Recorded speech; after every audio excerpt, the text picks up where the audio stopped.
What's going on YouTube? It's me, SpazPhoenix, your YWC reality check once again. Not alone, I've brought back an old friend. Say hello. Hello, people. I've brought back Poison, aka Angela, who we can find where? YouTube.com/TheOrtonStorm. I'm also on Twitter, Facebook. Um, I have a website, which is not updated, but I'm saving it for a certain big pay-per-view called Wrestlemania. Yeah, I heard something about that. There's some show this Sunday, right?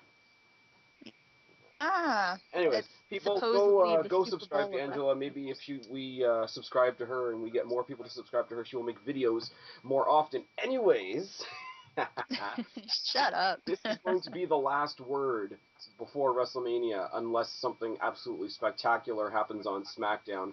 This is going to be a rundown of the card, our thoughts, our predictions on some of the matches, some other bullshit that I've heard some people say about the matches, because this is a stacked WrestleMania, and the fact that people are trying to pick it apart is ridiculous. So, anybody that watches my channel knows I love John Cena, so let's get John Cena and The Rock out of the way. Do you have anything to say about this match that hasn't already been said 100 times? I cannot wait for it to be over. It should be the opening match. Yeah, like for real, the Divas match is more important in my book, but If this was I'm the opening, if legitimately though, I would laugh. I would love it. I would just love watching the internet explode if this was the opening match, because all the little smart marks would like have aneurysms and they'd be typing in like all caps, and they'd be like, "What's the next step above all caps?" Because it would be such a travesty and da da da da da. And Barney the dinosaur, the wrestler version, being in the curtain jerker match would just make them cry a river, and then they'd have to build a bridge and get over it. I would laugh hysterically. I would like have a heart attack from lack of oxygen because I'm laughing so hard. I'm just saying. The only thing I will say about this, and I've tried, because I've done Apocalypse 1 and 2, which people seem to enjoy. I've tried to be open-minded. I want The Rock to win this so badly, but even more so, I want Cena to lose.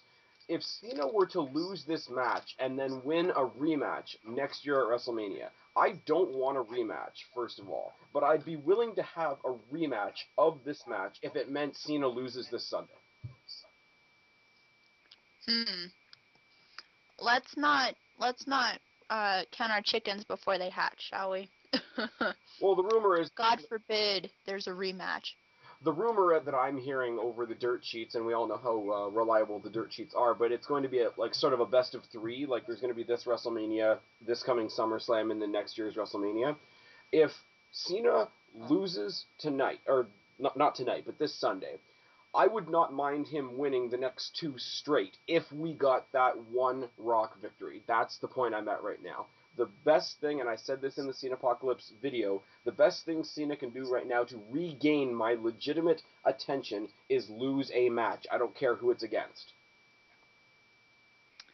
Yeah, I would love to see that, but at the same time, It's not I going to don't happen. want I should to shake my watch head. it. My give a shit is busted, and it's been busted since 2006. Yes, attempting to load a fuck error, I don't Yeah. give a fuck. But here's the thing: if we already didn't know that WWE has made John Cena invincible, no, now he's got Machine Gun Kelly to sing "Invincible" for him to the ring. Why can't they play good music? Why do That's we have all I this got. and Flow Rider in the same pay-per-view? Yeah. Here's to hoping SummerSlam will be, somewhat decent. I know it's kind of jumping the gun, but SummerSlam is Oh, probably the second or okay. third biggest I pay-per-view. agree with you, and I know you and I have gone back and forth on this issue before, but to be fair, which I'm going to try to be in this video, to be fair, we did start out this year with Switchfoot and then Nickelback. I mean, it's not the hardest of hardcore, but at least it's not pop crap. Yeah, and this is true, and there is something to be said for Metallica being used, for I have the more Triple H thoughts. and Undertaker thing. I have more thoughts about that I'm going to save until that match. But all I'm going to say is, yes, we're getting the poppy crap music at WrestleMania, but Dark Horses was a perfectly fitting song for the Royal Rumble, like theme wise and whatever. This Means War for Elimination Chamber was another great song, and the song titles actually made sense. And, with John Cena being invincible, like I say, if we hadn't already gotten the message, we get it now. Anything else to say about Rock Cena before we get off of this disaster? That's my giant potty break. You're going to watch the Divas match just so this can be your potty break. Yep, Actually, probably. I know people that I've done collaborations with before that have said they are legitimately considering stopping the pay-per-view when this match starts. And just calling that the end of the show. Ooh. Yeah, I I should wish. do that. See, I would love, and I think I said this the last time you and I did a video. I would love it if we could buy WWE pay-per-views on a match-by-match basis, like $5 a match rather than like 35 for the whole show, because then WWE would see where their money is actually being made. Yeah, for sure. I think And that would be interesting too. I think it would be Like, very interesting. yeah. And At the end of this video, I'm going to tell you one match I can possibly see happening at next year's WrestleMania, and I think you'll be surprised and kind of want to shoot me, but we'll get to that after. Next, we have we want to call The Rock a celebrity, but the only actual non-wrestler celebrity in a match this year, and I really, really don't care, is Maria Menounos teaming with Kelly Kelly to take on Beth Phoenix and Eve Torres. who? She's a sportscaster on Extra, and she wrestled, I think, at Tribute to the Troops this past year. I'll give her credit from what I can remember. It was like a short Divas match, obviously, but from what I can remember, she's not horrible. Like, she's not any worse than Kelly Kelly. But to put them together in a team is kind of eh. Apparently, she suffered broken ribs while getting ready for Dancing with the Stars, so she's to Wow. WrestleMania as a guest competitor with broken ribs. Well, la-di-da. I mean, What can we don't say they do about? that all the time anyway? I will say their opposition is an interesting pairing because it's not the Divas of Doom, but it is Beth Phoenix, who is still the women's champion, if anybody still cares. Um, Yeah. the women's title is virtually irrelevant because she's not defending it at all. But I'm glad if it is going to lay dormant, it's laying dormant on somebody that can actually wrestle. Yeah. It's not being defended, which is sad. Apparently, the initial plan was it was going to be Beth Phoenix versus Karma, but with Karma's, personal and medical issues, that's obviously not possible. If she was going to have a partner and be the fourth person in the match, I'm glad it's Eve Torres because, you can tell me your thoughts on this in a minute, but I love Eve as a heel. I do too. I'm always a heel fan because heels always have more character to me. So I think it's great that she's heel, even though I still really don't give a shit. And the thing is, the problem that a lot of people say, and this goes across the board, not just for divas, but across the board, is like all the heels these days, with the possible exception of Jericho, they're like Ziggler and guys like those. Those are the cool heels. Like they're the bad guys, but we still want to cheer them. But like Eve Torres is like that legitimate get the fuck out of my face, you're a bitch kind of heel, and that's awesome because we haven't had that in a while. Yeah, I don't even remember the last person that we had who was like that. In the divas division, I would go back as far as Michelle McCool. Yeah, I'd agree with that. She was obnoxious. But she was good at it though. And the thing was, Yep. Lay Cool drove me nuts, and I was so happy when they left. And now when I see what we have now, it's like I want them to come back. Apparently, Layla's coming back like a couple weeks after WrestleMania, which will be awesome. Because friggin', I would love to see because we already know Beth's kind of sort of half-ass still trying to pull off that Divas of Doom thing with Natalya. So if we got a heel team of Eve and Layla, maybe. That'd be interesting. The thing that I find funny though is like, okay, TNA has the Knockouts tag team titles, right? And WWE doesn't have a strong enough women's roster to have a tag team championships. But it would make more sense to have a tag team championships in the Divas division than it does to have a singles title because all the Divas always pair up as far as like who they're buddies with and whatever. Anyway, like before Eve went heel, you had Kelly and Eve. You had the Divas of Doom, you had Lay Cool, you had AJ and Caitlyn, you had Alicia Fox and I don't remember who. Shout out to my buddy Deluxe Man because I know he is the biggest Alicia Fox mark in the YWC. You know, Alicia Fox, aka Daniel Bryan in drag. Moving on. Prediction for this, obviously, because Kelly Kelly's the face of the Divas division and because Maria Menounos is the celebrity, they are going to win. Beth and Eve are going to go in, show them up, show how ridiculous it is that they do win, and that's going to be that. The women's championship is going to continue to get buried, but Eve as a heel, heels typically wear skimpier clothing. That will be my reason for watching this match. You? To hear Denver, Colorado be announced at WrestleMania. There you go. Who's from Denver? Yeah, go Denver. Something that, is actually No, who's from Denver? Eve. Oh. Yeah. You pay attention to cities, aren't you cute? It's my hometown. Of course I pay attention. The last person who was from Denver was Bobby Lashley. And we see where he went. He tried to have a dual MMA TNA career. Yeah, that kind of failed. Before we get off, apparently he's trying to open up a wrestling school down south, but of course it's too far for me to go. And like that'll happen in Colorado, please. Anyway, moving on.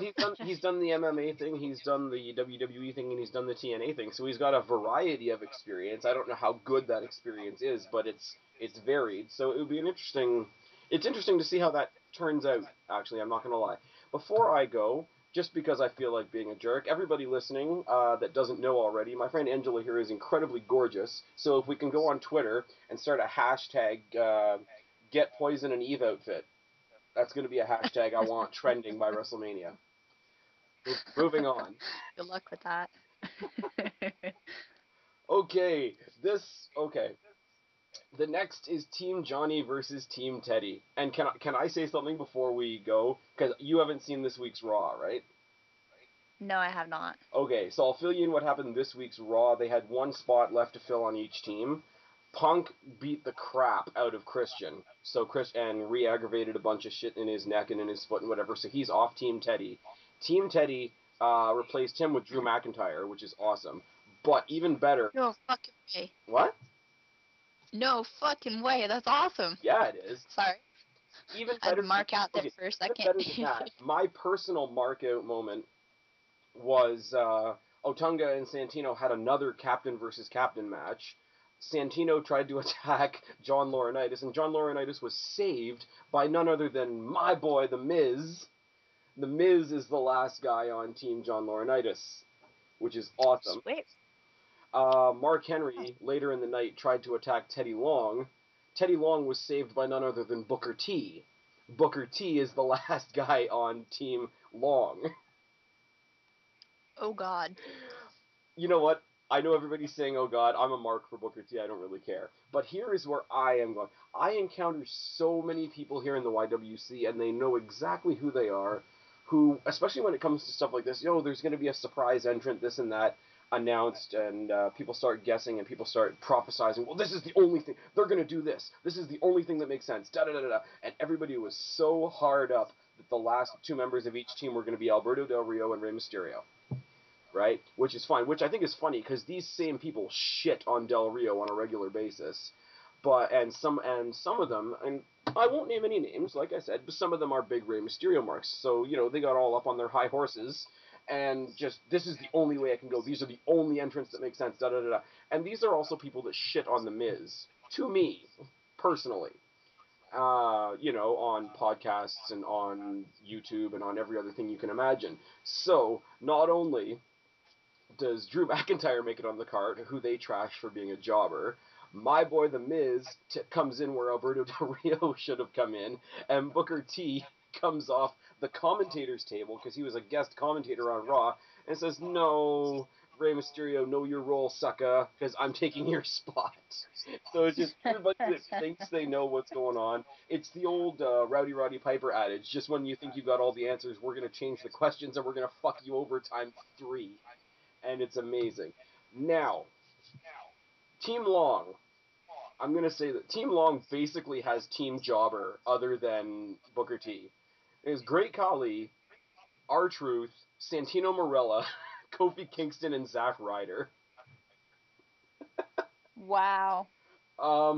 That's horrible. That's almost an insult, man. Whereas, okay, you look at Team Laurinaitis, Jack Swagger. I may not necessarily like him, but he's got his skills in the ring, and he's a former world champion. Drew McIntyre, who's been buried, but we know he's great because he had a good run before he started getting buried. David Otunga, who's meh. Mark Henry, who had a monster 2011 with that long world title run that he had. Dolph Ziggler, who is criminal for not holding a world title right now. And The Miz, who main evented WrestleMania last year alongside The Rock and John Cena. So one of two things is going to happen. Either, they're going to do the whole bullshit, the what do you call it? The ragtag misfit underdog team somehow perseveres, and we all throw up in our hats a little, or this is going to be a massacre. Yeah, I don't. I could honestly see it going either way. I mean, it wouldn't surprise me either way. What I hear, or what we all hear, is that they were supposed to have Money in the Bank this year, and that Wade Barrett was supposed to win, but because Wade Barrett's injured, they scrapped the entire Money in the Bank, which is crazy. But this match is a random pile of people. This is supposed to replace the chaos that Money in the Bank would have done.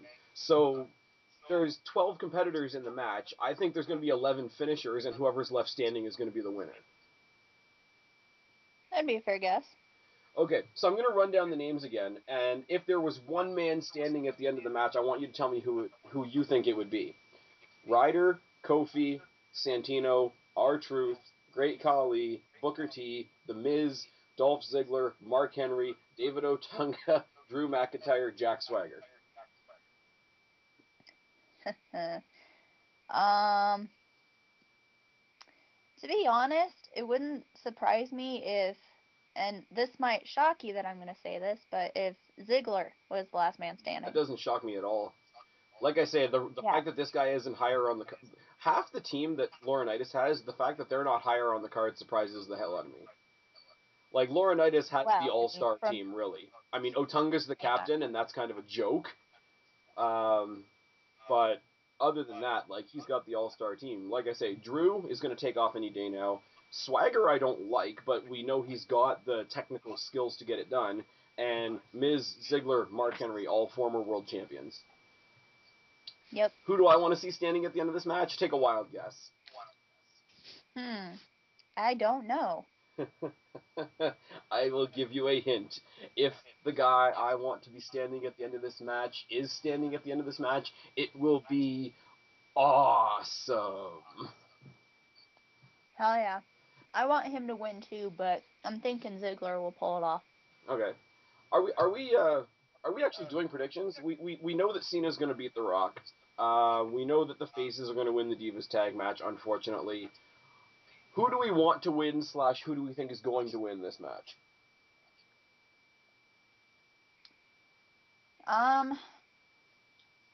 Who do I want to win? Definitely Team Long Ass last name. I mean Laurinaitis. Oh, Johnny Laryngitis? Yeah, Mr. him. Excitement? Yeah. See, here's the thing. I can't stand the John Laurinaitis character, and I love Teddy Long because I think he's funny, and most people don't agree with me. I want Teddy Long to win, but I want John Laurinaitis' team to win. Do you know what I mean? Like, there's nobody that I would really cheer for other than Booker T on Long's team. But at the end of the day, I want Long to be the one that I see on TV going forward. So yeah. I'm split, but I will say, because The Miz is on Team Ace and Ziggler is on Team Ace, and they're both in my Fave 5, I am with Mr. Excitement, Johnny Laryngitis. Any other thoughts on this match? It should be a very interesting clusterfuck. It's going to be a short clusterfuck. Like I say, it's going to be a barrage of finishing maneuvers, really.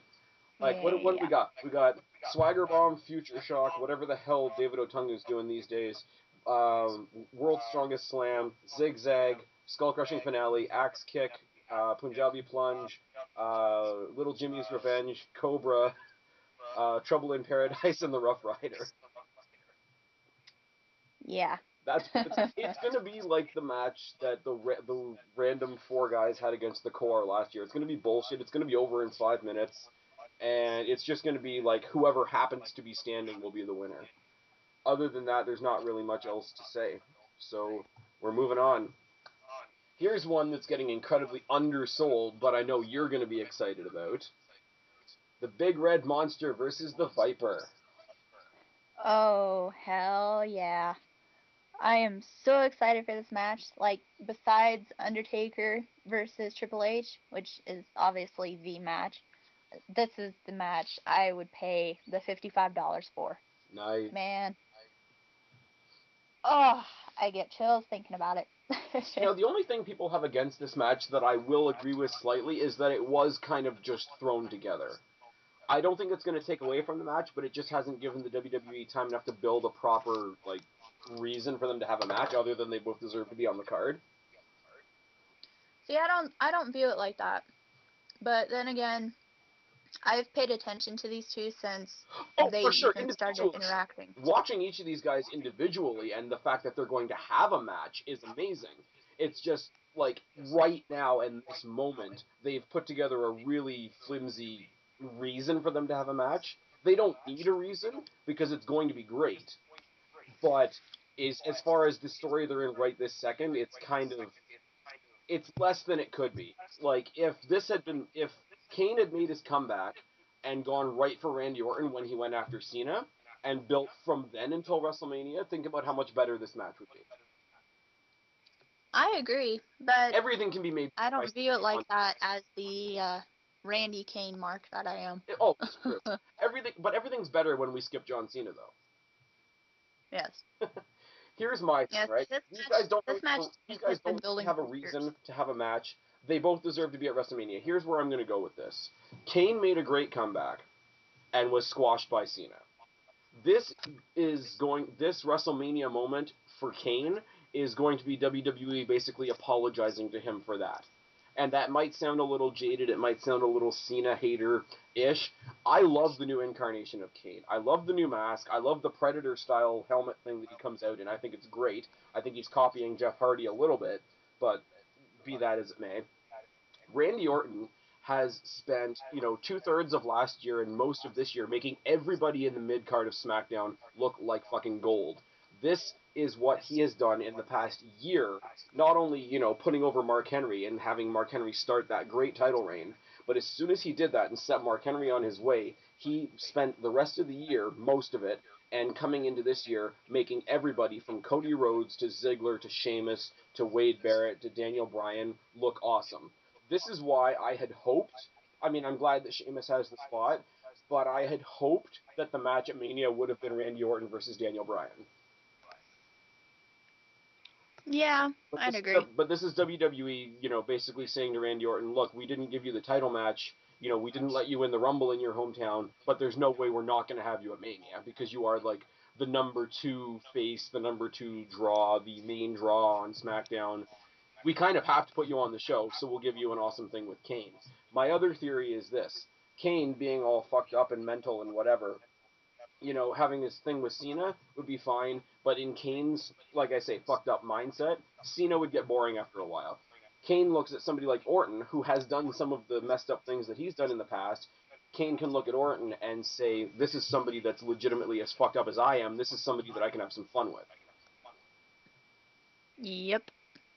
It's been building for years. It has, but it's been, like, under the radar. Yeah, like, and so no one's like, oh. Every time these guys have come up for some random reason, it's always been awesome, but there's never really been a fine point put on the rivalry. Now there is.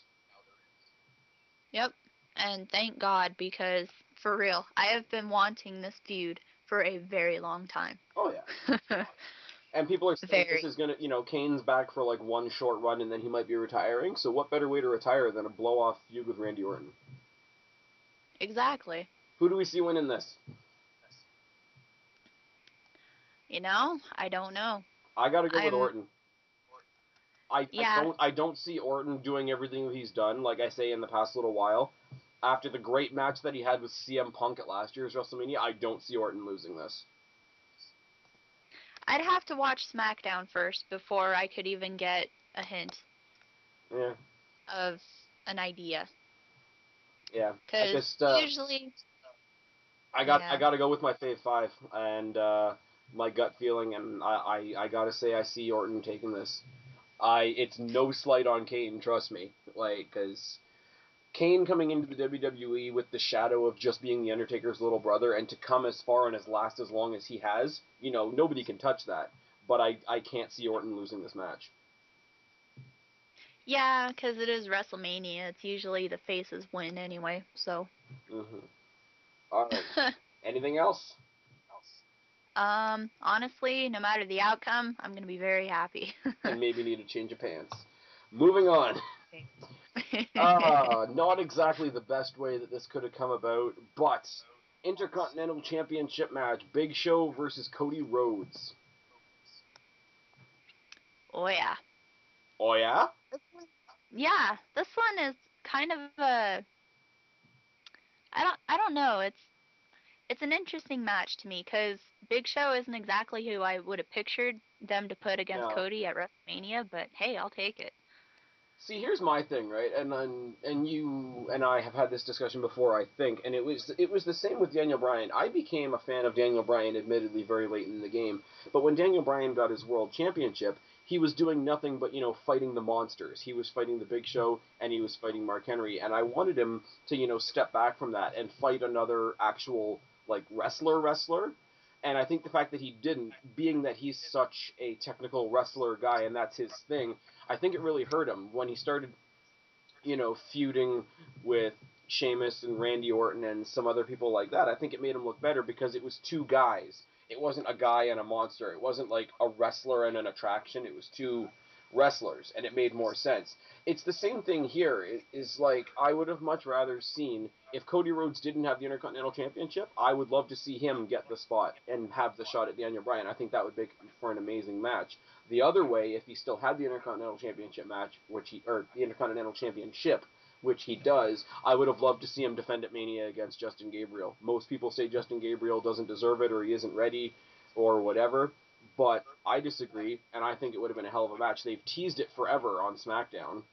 Or the other options were, revamp the rivalry with Ted DiBiase, or even they were going to do a one-off with Goldust, which wouldn't have been the greatest match, but the whole brother story always has a little bit of grit to it, and there's always something cool about a family story at WrestleMania. Now, that being said, Big Show not being the guy I would have chosen for Cody Rhodes at WrestleMania, the way they are telling this story, I'm not looking forward to the match, but I'm loving the story, if that follows. Yeah, it does. Just picking Big Show apart, and Big Show, to his credit, in real life, like behind the scenes and whatever, is a real trooper, because really his entire career is being dragged through the mud for the purpose of following or furthering the story here.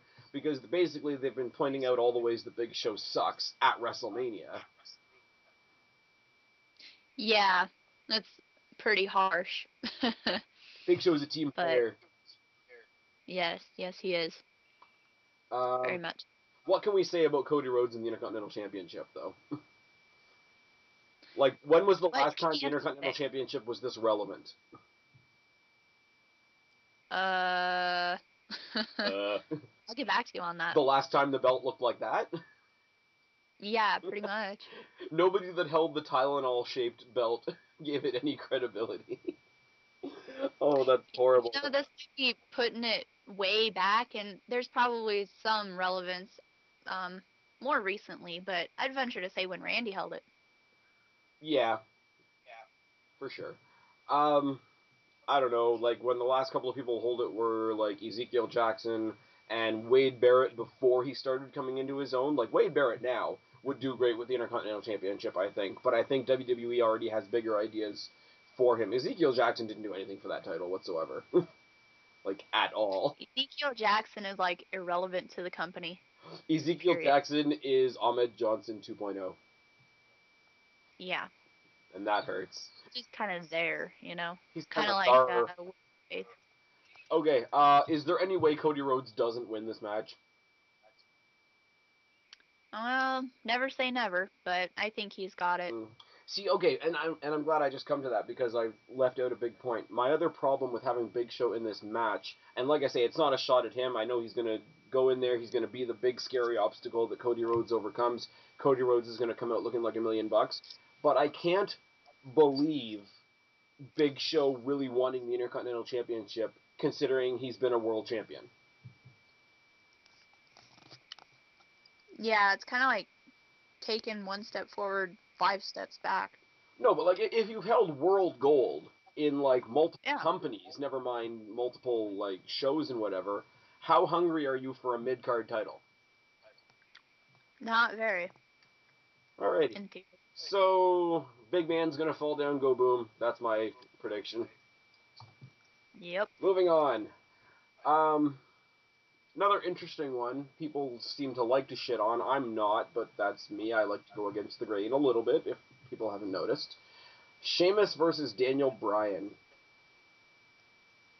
I gotta say right now, I have not really been paying attention. It just does not catch my interest. Mm. So I'll watch the match because I do like both wrestlers. Yeah. But the storyline, I don't really know too much about. I think the best, most contributing person to this story isn't Sheamus or Daniel Bryan. It's AJ.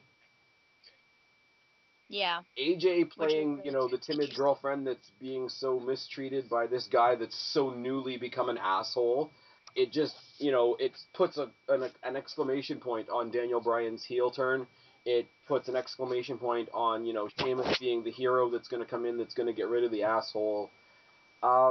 Other than that, the biggest complaint I've heard about everybody here in the YWC, and you said it sort of in your own way, you don't really care, you'll watch the match because it'll be good, but other than that, you don't really care. And that's because people say that it hasn't been built. And the fact that there's nothing, personal about it. They don't have a personal rivalry, etc., etc. I think, in my point of view, that's what makes this match stand out. Everything else at WrestleMania is personal. Cody Rhodes and the Big Show is personal. Long and Laurinaitis is personal. The Rock and Cena is personal. Jericho and Punk is damn personal now. Everything's on a very, very personal level. This one being the one that's not personal. This one just being the story of, quite simply, take the names out of it, the Royal Rumble winner chasing the belt, and not having to be muddled up with any personal animosity. I think, to me, that's what makes this match stand out, because it's telling a very, very simple story, and simple stories sometimes work quite well. Yeah, I mean, and it definitely ties into the whole road to WrestleMania thing, Well, yeah, the biggest... Sheamus's road to WrestleMania. Before we had the brand extension, the biggest part of the frame of the WWE year was the Royal Rumble winner going to WrestleMania and getting a title shot. And I think the simple framework of that, you don't need a personal story attached to it. Like, Sheamus doesn't like Daniel Bryan. Daniel Bryan doesn't like Sheamus. They've got their individual stories going, where Bryan is this smart, technical, slimy guy who's going to find any way to worm his way out of a match with the championship. And if he can't, he's going to use his girlfriend as a shield. And if that doesn't work, he actually is an amazing wrestler, so he just keeps getting away with his belt. Meanwhile, Sheamus goes in, lights everybody up at the Royal Rumble by being the win, because we've got somebody new. Same thing with Alberto Del Rio last year. We've got somebody new. It wasn't like the same old suspects like Orton and Cena, and before we had like Batista and Triple H and those kind of guys winning all the time. We got somebody brand new, and since the Royal Rumble, no, he hasn't gone face-to-face with Bryan very much, but he has just gone on SmackDown, gone on Raw, and mowed down anybody in his path. So they don't have a story together. They both have their individual stories running parallel. Now throw in the the little wrinkle of he's the Royal Rumble winner and he's getting his title shot. That's all you really need. Yeah, I mean, less is more. Less is more, and I think if you tried to make this personal right now, because there's so many things going on here right now, with Sheamus turning face over the past year, Daniel Bryan turning heel over the past couple of months, they've both got such an individual story that if you tried to mesh it into a confrontational story, you would overshoot the booking of the match. Yeah, I think there's such a thing as too much booking, as we've clearly seen with Cena and Rock. As we've clearly seen with Cena. Yeah. Moving on. Well, you know me, I don't like either guy, so oh yeah, whatever. You don't like The Rock either. You're silly. Fuck no. Oh, come on, you want him to come? You want him to come and do a rock hard concert right on your front lawn? Yeah, just so I can use them as target practice. Oh no, he's gonna lay the smackdown on your poontang pie. Well. Yeah, I went there. Can What I are you gonna do? first? What are you gonna do? Not a damn thing, 'cause he ain't worth my time. You could do worse. You could do Cena. Yeah, I could. Ew. No, I think I'll That's just not stick even with an target option. practice. Okay, I've got the just itch Mike. for going Before we to talk about anyway. who's gonna win, AJ Lee. Here's your choices. Does she help Bryan retain the belt? Does she screw over Bryan and give the belt to Sheamus, or is she not a factor?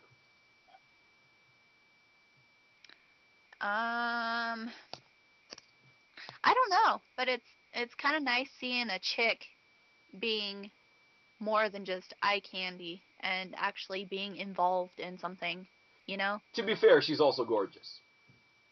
Yeah, she is. Um, Like a little side note, and something I've stuck in there in a few different conversations. I'm not even really sure why, because I don't even know how good it would be. I would love to see sort of like a David and Goliath type rivalry type feud with AJ and Karma. that'd be interesting. Because I think AJ could pull it off. I think she could be the Rey Mysterio of that story better than Rey Mysterio. Anyway, Oh, everyone's better than Rey Mysterio. it's true. He's a little midget in a dominatrix mask that, broke his legs 20 years ago and still got pushed to the top like a mini Cena. Anyways, moving on. Setting AJ Lee aside, as much as that breaks my heart, who do you think wins this match? I gotta say Sheamus. Yeah. Yeah, just I get this feeling that Sheamus will pull it off. So, You got a good I'm feeling? sure that he'll win. Huh? You got a good feeling? Yeah. Stick in some Flow Rider or whatever that bullshit is. Yeah. Anyways, see, I'm torn here right now because I am massively a fan of Sheamus now that he's a face. I'm treating this like his first title shot because his title reigns as a heel were forgettable, other than him tossing John Cena through a table. I'm a fan of Sheamus, but I'm also a fan of Daniel Bryan's title run and the way it's going. Um, I got to go with Bryan here because I don't think this is going to be the match that'll end cleanly. I think the WWE title match is going to end a little bit more defined in a more defined way. I think this is going to be the title match that has some shady shenanigans in it. So I got to say Bryan in that situation Yeah, definitely. after you've just said Sheamus. Yep. Here's Angela's vote in every match. Definitely somebody's going to win. Definitely, totally, for sure. That's how you I'm break even. 110%. You don't win or lose any money in any casinos ever. Moving on. Here we go. Oh, yeah. Here is I'm sorry, with all due respect to Triple H and The Undertaker and Shawn Michaels, this is the main event of the night for me. Chris Jericho versus CM Punk. This one I'm just itching to see, man. This, I'm okay, excited. we said it in the last match with Sheamus and Bryan and how they don't have much of a story going into it. They could do no story with this whatsoever, and we still know that it would be an amazing match. The story that they've built around it is fucking phenomenal.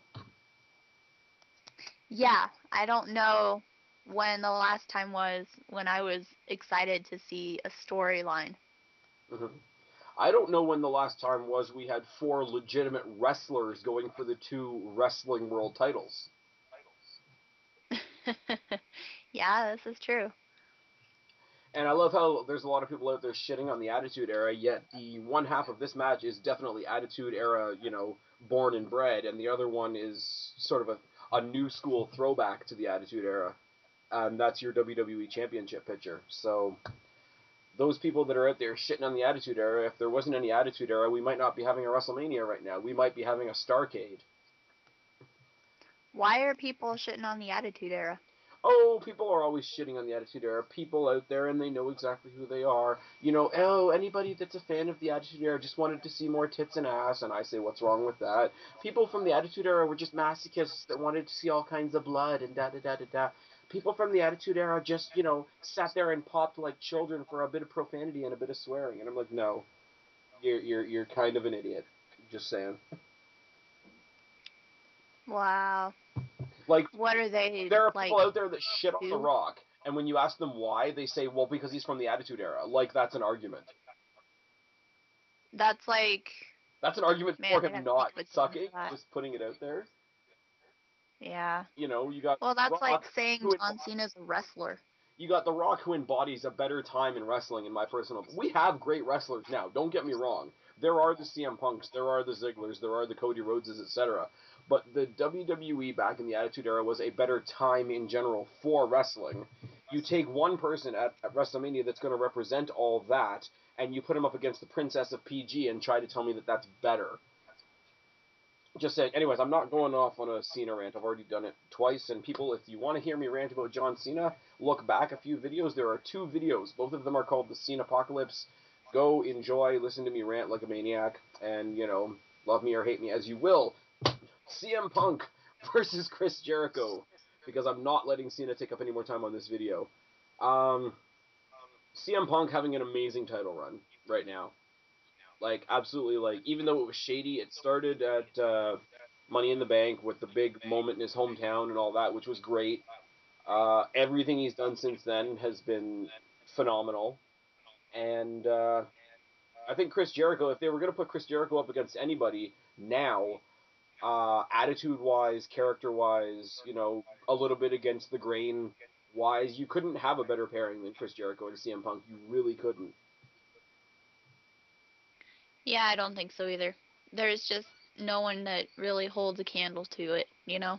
And they're so similar. It's like they're similar in as many ways as they are different, and they're similar the ways they need to be, and they're different the ways they need to be. Like, they're not the typical, you know, jacked and stacked, muscly, ripped guys with the crew cuts, you know, 6'5", 275 guys. They're not. They're the ones that you looked at in amongst those big guys and said, you know, these guys are never going to make it. You know, who's that scrawny guy? What's he ever going to do? You know, other than, you know, beat The Rock and Austin in the same night, or, you know, beat John Cena, the Golden Boy, in his own hometown and pick up the WWE Championship. Like, they are so not what the WWE typically puts out there. Like, I'm a big fan of Triple H, don't get me wrong. But Triple H is sort of like the icon, the idea of what a WWE wrestler looks like, and these guys are basically the antithesis of that. And the fact that they're both like that and they're both in a position like they are right now is absolutely amazing, and it makes it an exciting time to be a wrestling fan leading up to WrestleMania this Sunday. For sure. Yeah, it's kind of, I don't know, I guess it brings a more real Thank you. aspect to it. Thank you. Thank you. I mean, And by the way, thank you. for real, like you wander the streets, how many guys are going to be looking like Triple H? Not very many. It's Whereas, one of you those know, things how many like, guys are going okay, to be looking like Chris Jericho and CM Punk? if you watch a Superman movie and Superman catches a guy robbing a bank, beats the crap out of him and takes him to jail, it's not a big accomplishment because it's fucking Superman. But if a good Samaritan walks down the side of the road, sees an old lady getting her purse taken and stops the guy and, you know, trips him up and gets the lady her purse back, that's the guy you cheer for. There's no, I don't see, and obviously there is because we've seen the proof, but I don't see how Superman draws money in the WWE and wrestling in general. I don't get it. I don't get the people that latch onto the Superman storyline because there's nothing against it. Like, there's no opposition. There's no chance that he's going to fail, so what did he really win? These guys have all lost convincingly, and proven that losing a match is not the end of the world. Right. It's more realistic. It's more relatable. It is. So. Like, there's people that, you know, pontificate and wonder what the CM in CM Punk stands for. Somebody told me a while ago it's Common Man, and that would make sense. Because he's uncommon as far as his wrestling ability goes, but, like, as far as his attitude and whatnot, it's, you know, as common as you or me. Like, I would love anything. If I'm trying to go to WrestleMania next year in Jersey, if I can get to Access and shake hands with CM Punk, that'll be worth the Access money right there. I would love to, you know, go out for a beer with CM Punk and shoot the shit. Like, it's that kind of relatability. It's the kind of relatability that we haven't had since Austin, really. Yeah. Yeah, and I mean, you know, it'd be fantastic to meet Triple H, but at the same time, you know, 5'2" little me, I'd be standing there looking up at him like, holy shit. And see, Whereas, you know, CM Punk, it's like, oh, hey. it would be a different conversation, though. Triple H is what he is, and he is what he is to the wrestling business. If I was going to go sit down with Triple H for a while and have a couple drinks, I would pick his brain about the wrestling business, because I think that would be better than opening up any encyclopedia. But I get the image, and it could be total bullshit because I'm only going for what I see on my television screen and in interviews and shit like that. But I get the feeling that I could just go out and generically shoot the shit with CM Punk. That's the kind of character that he portrays, and you're always better when you're more relatable. Like certain other people that I don't want to mention anymore are not relatable because they're such in a different stratosphere as far as their push. Like I wouldn't know what to say. I wouldn't want to say anything. And Chris Jericho is Yeah. just, he's stood the test of time, and he gets a pop when he comes back, regardless of if he's a super heel or a super face. Now, what do we think about the promos on CM Punk's family? Um, this is gonna probably sound really bad, but just something about me just loves it when they bring in the real life stuff.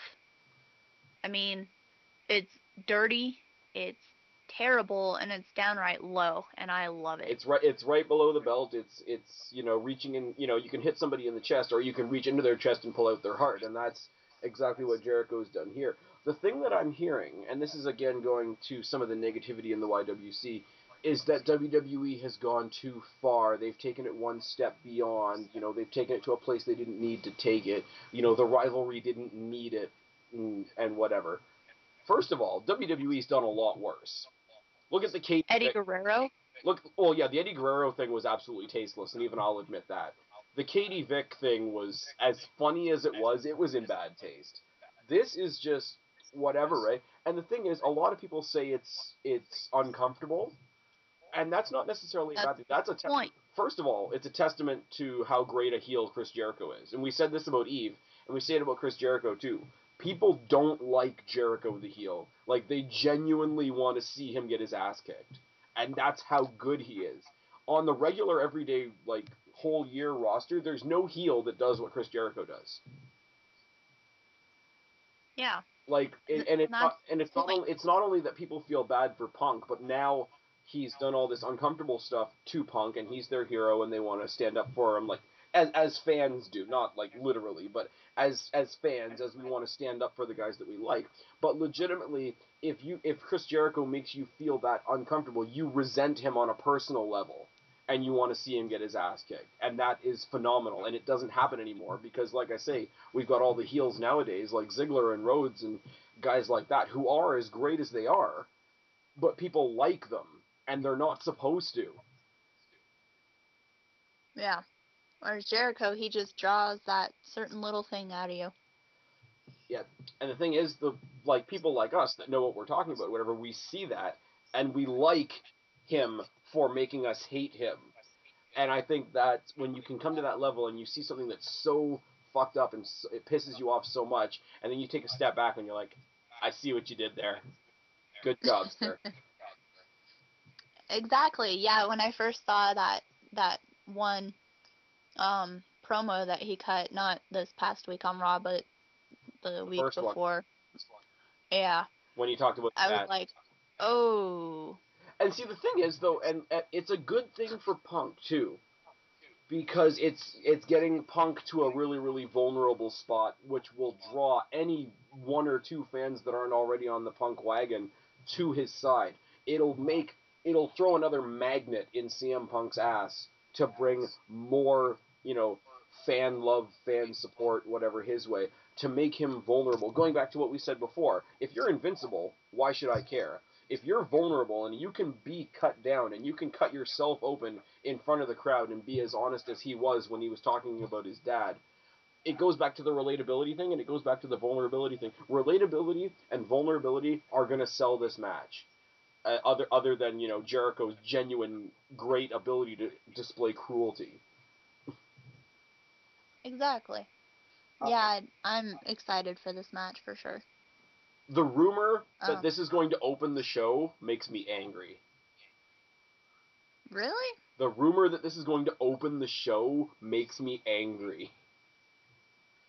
Yeah, for real. I would picture this being probably second to last. If we were talking about match order, I would say Rock Cena, then this match, then Hell in the Cell. But we know we're not going to get that. No, like last year when Edge and Del Rio opened up the pay-per-view with the world title match, I thought it was weird. I didn't particularly like it, and then we found out that Edge was in rough shape, and I guess they want to put that match first, just in case, in case there is a mistake or he gets injured or whatever, they can deal with it quickly, and it's not the last image you see when you leave the pay-per-view at the end of the night. I get that. I really, really have a strong theory as to why this would be the opening match, if it is the opening match, and I'll leave it up to you. If you want to hear my theory, ask me. If you don't, I'll keep it to myself for now. All right. That wasn't an answer. Huh? That wasn't an answer. Go for it. What is this? Okay, what purpose does this match serve? Okay, Triple H and Undertaker is going to be a brawl. Cena and Rock is going to be the hype match of the night. What is this? I don't know. This is the wrestling match of the night. Oh, okay. Wrestling match of the night. This is the wrestling at WrestleMania, this match here. My theory, they want to keep the great wrestling match as far away from John Cena as they can. Yeah, because it being even anywhere near him would just totally fuck it up. Yeah. Yeah. Well, it's a possibility. And when I say I should it clear it up. When I say this is the wrestling at WrestleMania, this is not a shot at Daniel Bryan whatsoever, because he's a phenomenal technical wrestler. But his match is a wrestler versus brawler, which is still great. But this is the wrestler versus wrestler match of the night. So when I say that, I'm not slighting Daniel Bryan in the slightest. So before I get a bunch of hate mail, I'm not doing that. But let me be clear. This is the wrestler versus wrestler match of the night. Yeah. Plus, Jericho's from Canada, so I can cheer for him for that, too. Well, Edge is retired, and Christian is injured again, so I got no Toronto boys to cheer for. I gotta stretch it out a little bit now. Oh, it must be so hard having 3 people. Man. Come here, I'll stretch you out. Anyways, Nope. That was inappropriate YouTube. Moving on. The other main event of the night. Woo! I'm excited for this. For sure. This match has 6 separate elements. This match, 6. it has 6 elements. And hear me out, okay? It's Triple H, which says enough in itself. It's Undertaker, which says enough in itself. It's Shawn Michaels as the referee, and we know how fun that can be, so that speaks for itself. It's Hell in a Cell, not at a Hell in the Cell pay-per-view, which is great. It's the streak. Yeah. And with Shawn Michaels not being an active wrestler anymore, the title of Mr. WrestleMania goes to The Undertaker, so it's the fact that it's at WrestleMania. So you've got WrestleMania, you've got the streak, you've got the 2 competitors, you've got the arena that it's taking place in, and you've got the referee. That is 6 points. 6 separate, awesome points that make up this match. And to be honest, I don't want to say a damn thing about it because I just want to sit back and watch. Okay. I just want to have an open mind. I know what I say to certain people. I want to put this to you. I want your response to the people out there in the YWC, the purists. Let me see, the smart marks or the smarks or the deep analytical analysts out there that say WWE ruined this match by adding Shawn Okay. They kind of ruined WrestleMania by advertising Cena versus Rock for the past year. How do you ruin Oh, yeah. anything by adding Shawn Michaels? That's my I don't point. know. How do you, especially at WrestleMania, how do you ruin anything by adding Shawn Michaels? I don't know. And that's where the analytical bullshit just needs to come to a screeching halt, because you can overanalyze a wet fart, but at the end of it all, it's still a wet fart. So, yeah, there's no point in trying to get something out of it that doesn't exist. Anyway. Just saying. I have one small gripe with this match, and it has nothing to do with the match, it's just got to do with how it came about. I don't think Undertaker should ever be chasing an opponent for WrestleMania. Undertaker is the one that has the streak. Undertaker should have opponents lining up around the block to face him. He shouldn't have had to go repeatedly to Triple H asking for the match. That was my only beef with how this came together. Other than that, you've got the tension between, HBK and Triple H. You've got the tension between HBK and The Undertaker because, kayfabe-wise, he cost him his career. And you've got The Undertaker who's so desperate right now for, to reestablish himself after feeling pathetic last year that he's willing to do whatever he has to do to get back in the ring with Triple H one more time. I do kind of agree that I don't think Undertaker should ever look desperate, but it's a new wrinkle that we've never seen before, so on that level alone, I'm willing to overlook it and look at it as just another layer rather than something I don't necessarily agree with. There you go. Well, and I don't know. I remember watching wrestling way back in the day and thinking, man, if anyone's going to end the streak, it's Triple H. Yeah. I still like that they don't acknowledge the match at WrestleMania 17. They Yeah. they keep on going around calling this round 2 and stuff like that when really it's round 3. Yeah, that's kind of It's kind of funny how to think about. WWE is so scared to acknowledge the Attitude Era because any fans that weren't around in the Attitude Era are going to look back at it and say, "Why isn't it this good now?" But I'm not going to say. Well, then why is The Rock here? Well, I mean, for real. I'm sorry. Sorry. And I'm gonna get on this one more time. If the Attitude Era was so horrible, and if the PG neutered, John Cena led product is so much better, why do we need Shawn Michaels, Triple H, The Undertaker, The Rock, and Chris Jericho in this WrestleMania? Well, and there's other people too. I mean, Well, you gotta go. technically Ray is from the Attitude Era, and people still love him off. Christian is from the Attitude Era. Edge is going into the Hall of Fame this year, but if Edge wasn't injured, Edge would be in this WrestleMania, and he started in the Attitude Era. Mark Henry, although he, didn't get a world title until now, started in the Attitude Era. Mark Henry started in the Nation of Domination, which was one of the most controversial groups WWE ever created, other than DX. Yeah. It's funny that... I don't know.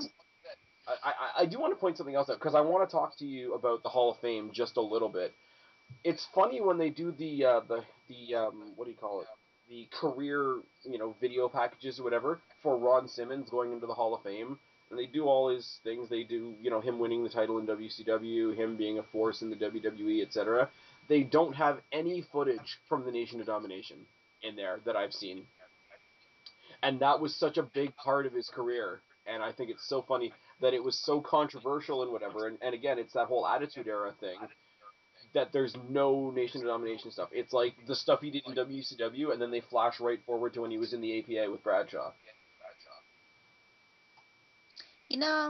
I'd like to sit down with Vince McMahon, have a cup of coffee, and ask him what the hell is going through his head. Well, I mean, on so many levels. To be fair, you can't really shoot down Vince McMahon. Vince McMahon took WWE from a territorial company to a global juggernaut. So you got to be careful when you say you want to bring the hammer down on Vince. But at the same time, I don't want to go and yell at him and be like, you should be doing this, you should be doing this, you should be doing. I just want it like with certain things, and it's not just Cena. Like there's some stuff in general. It's like why, why? Well, yeah, that's what I'm saying. I just want to ask him why. Like I supposedly the mean, for last thing real. that put the nail in the coffin, or one of the things, and I'm going on speculation, so I could be wrong. One of the things that spearheaded the PG era was WWE's deal with Mattel to make the WWE toys and whatnot, and they wouldn't do it unless WWE was a PG product, because if it wasn't a PG product, they didn't think they were going to sell their items and whatnot, which is fine, and I get that from Mattel's point of view. But here's Vince McMahon, who took on a huge company in Ted Turner in WCW and went to court with the U.S. government and won both times, owned WCW and ECW, bought them out, beat the American government, and he's going to bend over for Mattel or something along those lines. I don't get it. Yeah, I don't either. I mean, The grapefruits if have you, become raisins. yeah, I mean, if you don't sell action figures, you can still sell your t-shirts, you can still sell this, you can still sell that. You're not going to lose a bunch of money in action figures. Divas in Playboy sell better than divas in Maxim. Just putting it out there. Yeah. I mean, Edge and Lita and I Live Sex Celebration sells better than John Cena. This is your life, for sure. yeah. Okay, you're beeping. Whoa. That wasn't me. And Yeah, that was me. Sorry. that's fine. I'm just letting Um, you know that you're beeping in case your ears are not working. Um, Hall of Fame. What do we want to say about the Hall of Fame? um, you know, I'm not sure. I will. The first thing I want to say, for the celebrity wing of the Hall of Fame, which I don't agree with in general, at least we have a celebrity going in this year that actually contributed something to wrestling. Yeah, that's a nice change for once. Mike Tyson as opposed to Drew Carey, yeah, I'd say that's pretty nice. Yeah. Yokozuna, Well, um, I don't know. I miss the days where they would broadcast the entire Hall of Fame. yeah. I don't know why they stopped doing that. I was gonna say I really don't have anything to say about Mil Mascaras because I'm really not familiar because he's a wrestler from Mexico and I'm pretty much WWE TNA exclusively. But Yeah. he's Alberto Del Rio's uncle. Alberto Del Rio's going to be inducting him. That only makes sense. So even though I'm not familiar personally, it's a proud moment for Alberto Del Rio and his family. I'm all for that.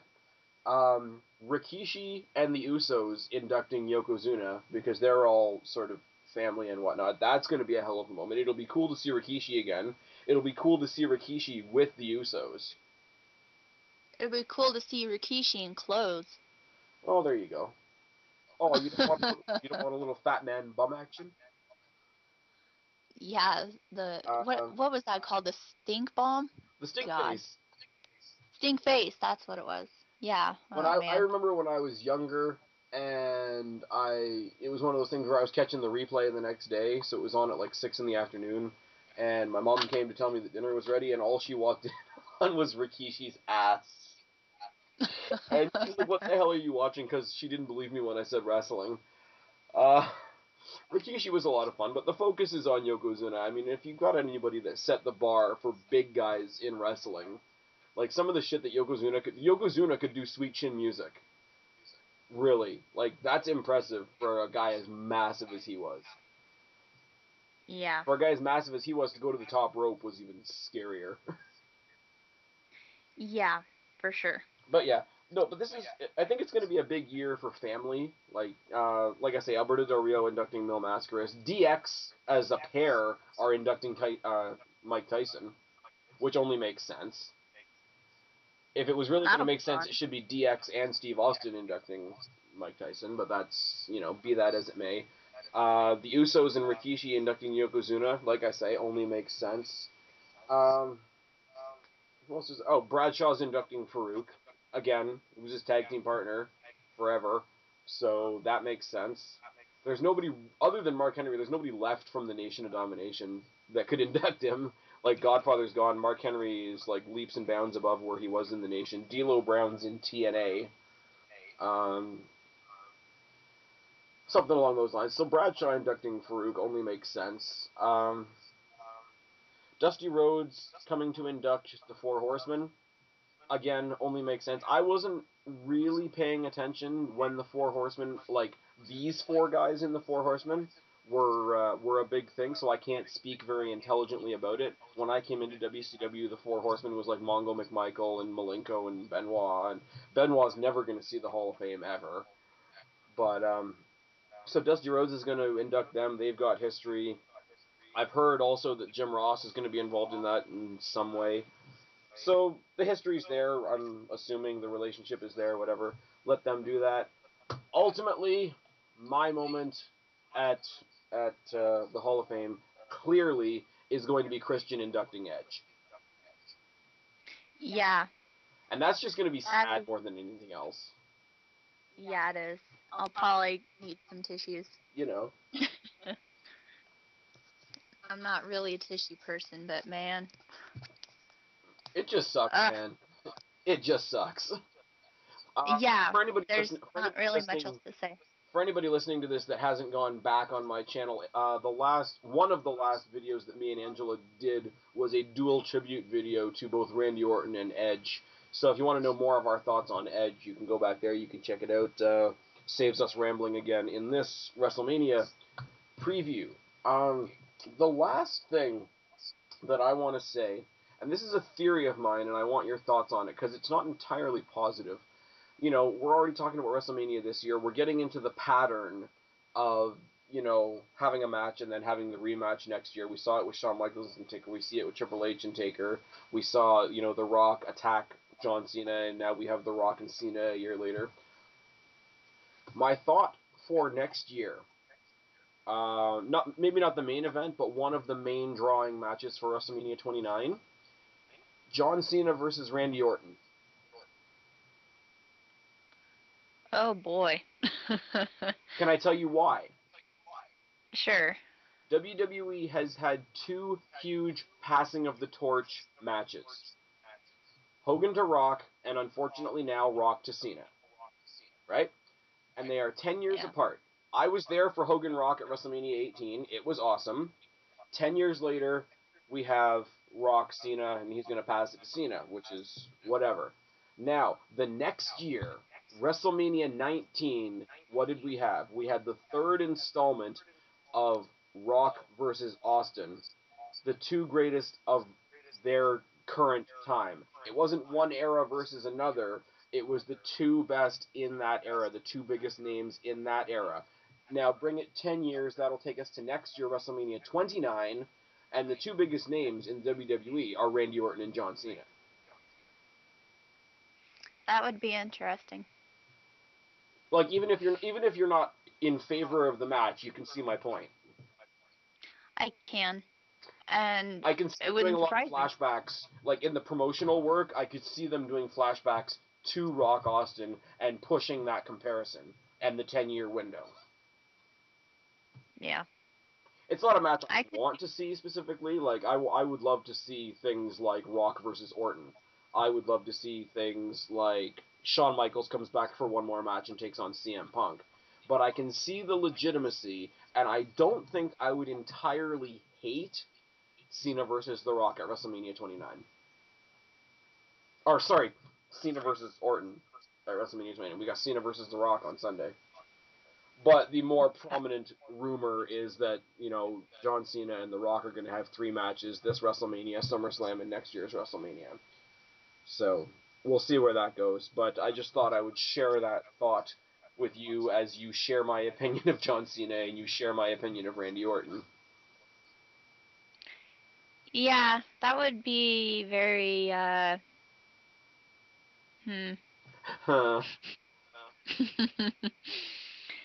painful, but at the same time, interesting. It would be very, Now, Yeah. the one last rumor that I would like to address, and I'm not addressing it as fact, I'm addressing it as a rumor. I want to get your thoughts. The rumor going around that Miz is going to cost Cena the match against The Rock. Sweet. It wouldn't make any sense. It would kill all the build that they've been doing this year, if you want to call it build. Everybody would be pissed off on the internet, but oh my god, would I mark out if that happened. Especially with everybody saying, oh, Miz is irrelevant, Miz isn't even going to be at WrestleMania, da-da-da-da-da. For him to win for Team Johnny, and then come back and set things right, and give the victory to The Rock. That would be his giant middle finger to every single person who's freaking out about that match. and And all it of a would be sudden, Miz amazing. becomes super heel. Yes. I'm game. And then Let's do it. he becomes the next WWE champion, and we draft John Cena to SmackDown? No. NXT? No. Superstar? No. Heat? No. The unemployment line? Yeah! Hey, I was there for the last episode of Heat. Oh, yeah. You've Just got right heat. there. Oh, yeah. I ended it. But we can't go to WrestleMania because we'd go in there with homemade We Hate Cena shirts just so that the money wouldn't end up in Cena's pocket, and we would get heel heat, and it would be good like that. Actually, yes. out there in the YWC, who thinks that me and Angela here should be the Edge and Lita of the YWC and just go in there and wreck shop? Minus the whole live sex celebration thing, of course. Sad. Sad. Come on, we'll just put up like a parental advisory at the beginning of my video. Nobody will flag it. There's nobody out there that flags me for no reason. No, not at all. Aww. Anyways, butthurt. They're all the same ones that are pissed off that Rey Mysterio's not at Mania. No midget dominatrix You know what they this need year. to do? Yeah. Not down. They need to go go buy some lube. Oh dear. Oh dear. Yeah. In the immortal words of former referee for the WWE, Jimmy Corderas, they need to dial 911 and call the wambulance. Oh yes. On that note, I think we're going to cut it short because I said we were going to be done a half hour ago. Angela, thanks once again, my dear. One more time, tell all these people where they can find you. Oh, where can't you find me? YouTube.com/TheOrtonStorm. I'm on Twitter, Facebook. I have a website, eliminated.webs.com. Be looking out for a special WrestleMania blog as well as a guest blog. So, that should be interesting. Can we know who the guest is? No one you know, but he is a wrestling friend of mine. I've known him for, man, how long have I known him? About 5-6 years. He's a good friend of mine, so keep an eye out for it. Should be interesting. Not a PG fan, is he? No. Well, then he's alright then. Anyways, guys, as for me, you know the drill. Subscribe up there, talk down there, start a conversation, let us know what you think. Put your predictions and thoughts for WrestleMania this Sunday in the box below. Keep the conversation going, and I will talk to you later. We are tagging out, guys. Bye.